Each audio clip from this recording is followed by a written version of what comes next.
Hello जो सभी का स्वागत है आपके अपने यूट्यूब चैनल कंपोजर पर। आई के सभी अच्छे होंगे। तो आज हम देखने वाले हैं class 10th subject social science सामाजिक विज्ञान का सिलेबस, जो कि इस बार आपके बोर्ड एग्जाम 2024-25 में रहने वाला है। यानी अगर आपको सिलेबस पता है तो आप बहुत अच्छा स्कोर कर सकते हैं, क्योंकि सिलेबस में आपको ये चीजें क्लियर हो जाती है कि आपके एग्जाम में किस चैप्टर से कितने क्वेश्चन बनते हैं, कितने क्वेश्चंस आने वाले हैं किस चैप्टर से, ठीक है, और कौन कौन सा टॉपिक आपके सिलेबस में है, कौन सा आपको पढ़ना है कौन सा छोड़ना है, वो सब आपको सिलेबस में क्लियर हो जाता है। तो भले ही आप पूरे साल भर अच्छे से मेहनत कर ले, बट अगर आप सिलेबस के अकॉर्डिंग तैयारी नहीं करते हैं तो अभी मान के चलिए आप बहुत अच्छा स्कोर एसएसटी या फिर सोशल साइंस सामाजिक विज्ञान में नहीं कर पाते हैं।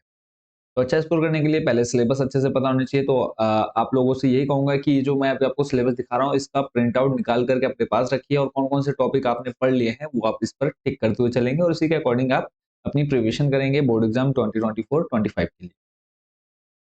तो बात करें क्लास 10th, टोटल मार्क्स देखो 100 का रहता है एक सब्जेक्ट। एसएसटी चाहे कोई भी सब्जेक्ट हो 100 मार्क्स का रहेगा।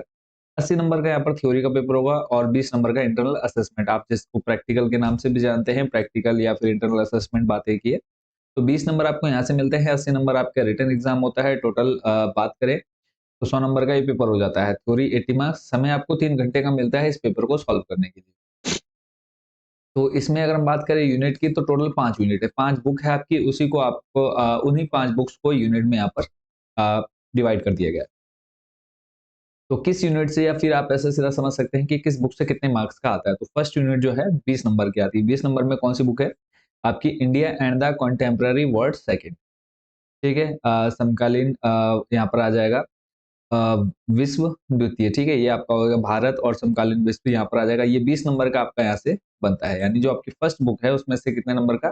टोटल 20 नंबर का पेपर बनेगा। फिर सेकंड जो यूनिट है आपकी दूसरी बुक है कंटेम्प्ररी इंडिया सेकंड, ठीक है, यहाँ पे आपका 18 नंबर का बनेगा, यानी सबसे ज्यादा फर्स्ट बुक से 20 नंबर का, दूसरी बुक से 18 नंबर का। थर्ड है डेमोक्रेटिक पॉलिटिक्स, जो आपकी राजनीतिक है, ठीक है, उससे आपका 18 नंबर का बनेगा। अंडरस्टैंडिंग इकोनॉमिक्स डेवलपमेंट, फिर जो आपके अर्थशास्त्र की किताब है, अर्थशास्त्र में से आपके 16 नंबर के प्रश्न बनते हैं। डिजास्टर मैनेजमेंट आपदा प्रबंधन, इसमें से आपका 8 नंबर के टोटल क्वेश्चन पूछे जाएंगे। तो टोटल 80 नंबर आपके यहाँ पर कंप्लीट होते हैं। इस बुक से कितने नंबर के आएंगे वो आपको यहाँ से क्लियर हो गए। फर्स्ट बुक है 20 नंबर, ठीक है, और उसके बाद समकालीन भारत द्वितीय, यहाँ पर हो गया 18 नंबर। तीसरी है आपकी राजनीति 18 नंबर, और उसके बाद अर्थशास्त्र 16 नंबर, और आपदा प्रबंधन 8 नंबर। टोटल 80 नंबर का पेपर है। अब किस बुक में किस चैप्टर में कौन कौन से टॉपिक आपको पढ़ने हैं वो आपके सामने यहाँ पर कंप्लीट है। तो मैं यहाँ पे आपको चैप्टर बता देता हूँ, आप लोग स्क्रीनशॉट लेकर के या फिर वीडियो को रोक करके या फिर मैं आपको लास्ट में बता दूंगा कि आप इस सिलेबस को कहाँ से डाउनलोड कर सकते हैं। तो फर्स्ट जो आपको चैप्टर पढ़ना है, फर्स्ट बुक है आपकी India and the contemporary world second. तो सेक्शन फर्स्ट इसमें है इवेंट एंड प्रोसेसेस। फर्स्ट जो आपका चैप्टर है वो है the rise of nationalism in Europe, Europe में राष्ट्रवाद का उदय। तो फर्स्ट चैप्टर आपका ये है, इसके अंदर आपको कौन कौन से टॉपिक कवर करने हैं वो सारे आप यहाँ पर आराम से पढ़ लेंगे। सेकंड पर चलते हैं नेशनलिज्म इन इंडिया, ठीक है, भारत में राष्ट्रवाद, ये आपने देख लेना है। थर्ड चैप्टर है, इसमें आपका सेक्शन सेकंड आ जाता है। इसमें थर्ड जो चैप्टर आपको पढ़ना है वो है the making of a global world, ठीक है, यानी दुनिया को बनाना। अगर हम इसका सिंपल ट्रांसलेट देखें तो पूरा जो विश्व है उसको किस तरह से उसको बनाया गया है, कैसे वो बना, वो आपको यहाँ पर पढ़ना है, ठीक है। तो थर्ड चैप्टर आपका ये हो गया। उसका फोर्थ चैप्टर जो आपको देखना है द एज ऑफ इंडस्ट्रियलाइजेशन, ठीक है।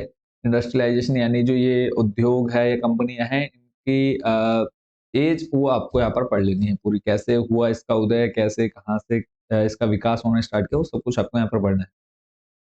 पांचवा पार्ट जो है, टोटल 5 चैप्टर है आपके इसमें। फिफ्थ चैप्टर है print culture and the modern world, ठीक है, या फिर मुद्रण संस्कृति या फिर मुद्रण तकनीक आप इसमें पढ़ेंगे पूरा डिटेल में, कि कब से प्रिंट या फिर मुद्रण की शुरुआत हुई, कैसे कैसे इसका विकास हुआ, वो सब आप इसके अंदर पढ़ते हैं। यहाँ से आपका मैप वर्क यानी जो नक्शा है वो 2 नंबर के यहाँ से आपके पूछे जाते हैं। मैप भी आता है 6 नंबर का करने के लिए, तो 6 नंबर में से 2 नंबर आपके फर्स्ट बुक में से आपकी मैप से रिगार्डिंग पूछे जाएंगे। बाकी इनके अंदर कौन कौन से टॉपिक पढ़ने हैं वो आप यहाँ पे इजिली देख पाएंगे। चलते हैं आपके सेकंड बुक पर। सेकंड बुक है आपकी कंटेम्प्रेरी इंडिया सेकेंड। तो इसके अंदर टोटल आपको 3 चैप्टर पढ़ने हैं। फर्स्ट चैप्टर आपका रिसोर्सेज एंड डेवलपमेंट, ठीक है। इसके अंदर आपको विकास और रिसोर्सेज को हिंदी में क्या बोलेंगे आप लोग कमेंट बॉक्स में बताएंगे, ठीक है। तो रिसोर्सेज एंड डेवलपमेंट ये आपको पूरा यहाँ पर पढ़ लेना है। सेकंड है आपका फॉरेस्ट एंड वाइल्ड लाइफ, ठीक है, वन एवं वन्य जीव हो गया। थर्ड है आपका इसमें चैप्टर वाटर रिसोर्सेज, तो सॉरी मैंने इसमें 3 चैप्टर बोले जबकि इसमें टोटल 7 चैप्टर है, ठीक है। तो थर्ड चैप्टर आपका कौन सा हो गया, वाटर, और इसमें आ जाएगा वाटर रिसोर्सेज, ठीक है।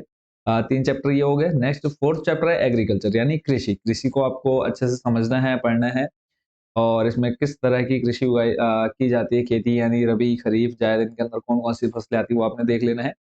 फिर है मिनरल्स एंड एनर्जी रिसोर्सेज, ठीक है, खनिज एवं ऊर्जा, ठीक है। रिसोर्सेज का मुझे हिंदी मीनिंग याद नहीं आ रही है, आप लोग कमेंट बॉक्स में बताएंगे रिसोर्सेज को क्या कहते हैं, ठीक है। मिनरल्स एंड एनर्जी संसाधन, हाँ, रिसोर्सेज मतलब होता है संसाधन यानी खनिज और ऊर्जा संसाधन। फिर उसके बाद आ जाता है मैन्युफैक्चरिंग इंडस्ट्रीज, सिक्स चैप्टर है। सातवां पार्ट जो इसमें है वो है life lines of national economy, ठीक है। नेशनल यानी राष्ट्रीय इकोनॉमिक का जो लाइफ लाइन है, यानी कौन कौन है जो राष्ट्रीय इकोनॉमी को सही तरह से बनाए रखते हैं, यानी किस किस का योगदान होता है राष्ट्रीय इकोनॉमी को बनाए रखने में। इसके अंदर आप roadways, railways, pipelines, waterways, major sea ports, airways, communication, international trade, tourism as a trade. और इसमें से आपका मैप का 4 नंबर का पूछा जाएगा। 2 नंबर आपकी फर्स्ट बुक, 4 नंबर आपके यहाँ पे, 6 नंबर टोटल आपके कंप्लीट हो जाते हैं मैप पर। थर्ड आपकी है डेमोक्रेटिक पॉलिटिक्स यानी राजनीति विज्ञान है। यहाँ से जो जो आपके चैप्टर हैं टोटल आपको 5 चैप्टर इसमें से पढ़ने हैं, ठीक है। तो वो कौन कौन से हैं, पहला है पावर शेयरिंग, ठीक है, यानी पावर मतलब हो गया शक्ति, शेयरिंग मतलब बांटना। तो इसको आप ट्रांसलेट करके देख लीजिएगा। इसके अंदर कौन कौन से आपको पढ़ना है, बेल्जियम श्रीलंका पढ़ना है, और बाकी अंदर टॉपिक आपने इजिली इसमें पढ़ लेना है। फिर सेकंड चैप्टर इसके अंदर फेडरलिज्म, ठीक है। फेडरलिज्म क्या है ये आप पूरा डिटेल में पढ़ेंगे। थर्ड है जेंडर, रिलीजन एंड कास्ट यानी लिंग, धर्म और जाति। फोर्थ चैप्टर है आपका पॉलिटिकल पार्टीज यानी राजनीतिक पार्टी कौन कौन सी है, कैसे बनती है, किसके अंदर कैसी कौन कौन सी शक्तियां रहती है इसके अंदर। फिर राष्ट्रीय पार्टी कौन कौन सी है, क्षेत्रीय पार्टी कौन सी है, ठीक है। तो ये सब आपको इसके अंदर पढ़ना है, क्या क्या चुनौतियां आ जाती हैं राष्ट्रीय पार्टी के सामने ये। फिफ्थ है आपका आउटकम्स ऑफ डेमोक्रेसी। 5 चैप्टर आपको थर्ड बुक में पढ़ने हैं या थर्ड यूनिट में पढ़ने हैं। फोर्थ यूनिट बच्चों आपके सामने है अंडरस्टैंडिंग इकोनॉमिक डेवलपमेंट, ठीक है। फोर्थ यूनिट आपकी जो चौथी बुक है उसके अंदर आपको अर्थशास्त्र पढ़ना है पूरा। डेवलपमेंट है यानी विकास, विकास के अंदर क्या क्या आपको पढ़ना है वो आपको पूरा डिटेल में दिया गया है। सेकंड है आपका अगर जिन बच्चों को ये हिंदी में चाहिए आप लोग कमेंट बॉक्स में बताइए, या फिर अदरवाइज आप क्या करेंगे, सिंपल गूगल ट्रांसलेट करके ऐप आती है, या फिर आप ऑनलाइन भी कर सकते हैं। गूगल ट्रांसलेट में सिंपल आपने स्क्रीनशॉट ले लेना है, यहाँ से स्क्रीनशॉट लेकर के सिंपल आप उसको वहाँ पर गूगल ट्रांसलेट में अपलोड करेंगे, पूरा टोटली आपको हिंदी में मिल जाएगा। Sector of the Indian economics ये पढ़ना है। इसके बाद है आपका मनी एंड क्रेडिट, ठीक है, थर्ड चैप्टर आपका आ जाएगा। फोर्थ चैप्टर है ग्लोबलाइजेशन, ठीक है, ग्लोबलाइजेशन, ठीक है, एंड द इंडियन इकोनॉमी। थोड़ा सा वर्ड है अजीब सा, बोलने में भी थोड़ी सी प्रॉब्लम हो रही है। ग्लोबलाइजेशन आप इसको पढ़ सकते हैं सिंपल सा। फिफ्थ है कंज्यूमर राइट्स, ठीक, कंज्यूमर राइट्स आ जाएगा। और उसके बाद फिफ्थ जो यूनिट आ जाती है वो डिजास्टर मैनेजमेंट। डिजास्टर मैनेजमेंट के अंदर आपको क्या क्या पढ़ना है, एक तो आ गया सुनामी, सेकंड है आपका सफर कंस्ट्रक्शन प्रैक्टिसेस, थर्ड है सर्वाइवर स्किल्स, फोर्थ है आपका alternate communication system during disasters, fifth है आपका शेयरिंग रिस्पॉन्सिबिलिटी। तो टोटल आपका 80 नंबर का जो पेपर है उसके अंदर आपको ये सब कुछ पढ़ना है। और समय अगर आपके पास देखे तो अभी मई में आपकी ये वीडियो बन रही है, तो लगभग 8 से 10 महीने हैं, तो आप आराम से इसको कवर कर सकते हैं। इंटरनल असेसमेंट के अंदर आपके 20 मार्क्स हैं, और 20 मार्क्स में क्या-क्या आपको मिलेगा, असाइनमेंट है 5 मार्क्स, ठीक है, 5 असाइनमेंट्स आपको मिलेंगे, टोटल 2-2 नंबर का हर एक असाइनमेंट होगा, ठीक है। लिखने के लिए जो आपको मिलेगा 5 असाइनमेंट करने हैं कॉपी में, टोटल 10 नंबर का ये होगा। प्रोजेक्ट वर्क हो गया 5 नंबर का, एक प्रोजेक्ट आपको करना है। और कंटिन्यूअस असेसमेंट यानी यूनिट टेस्ट जो आपके मंथली टेस्ट होते हैं, उसके जो मार्क्स हैं 4 4 या 5 जो भी टेस्ट होंगे, उसमें से आपके जो पर नंबर आएँगे, उसी को 5 में कन्वर्ट करके दे दिए जाएँगे। अब मान लो कोई बच्चा है जिसके 10 में से हर टेस्ट में 10 में से कितने-कितने आए? 5-5 नंबर आए। तो अगर हम उसको 5 में कन्वर्ट करेंगे यानी 5 10 का आधा, तो इधर भी 5 के आधे हो जाएँगे, ढाई नंबर मिल जाएँगे। तो इस तरह से वो चेंज हो जाएगा। बुक कौन-कौन सी देखनी है वो आपको यहाँ पर दी हुई है। देखो भारत और समकालीन विश्व जो हमने फर्स्ट बुक देखी, सेकंड बुक है समकालीन भारत द्वितीय, लोकतांत्रिक राजनीति हो गया, आर्थिक विकास की समझ, आपदा प्रबंधन। तो ये 5 किताबें हैं, इन पाँचों किताबों को आपने परचेज़ कर लेना है। इसके बाहर से कुछ भी नहीं आएगा, जो भी आएगा इसके अंदर से ही आएगा। तो इसको आपने अच्छे से प्रिपेयर कर लेना है। अब बात करें कि अगर आपको ये सिलेबस चाहिए तो आप कहाँ से इसको ले सकते हैं, ठीक है? तो उसके लिए सिंपली आपने गूगल पर सर्च करना है कंपोज़र।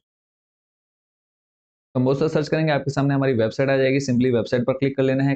वेबसाइट पर आते ही आपने थोड़ा-सा स्लाइड करके नीचे जाना है, यहाँ पर आपको ऑप्शन मिल जाता है सिलेबस 2024-25।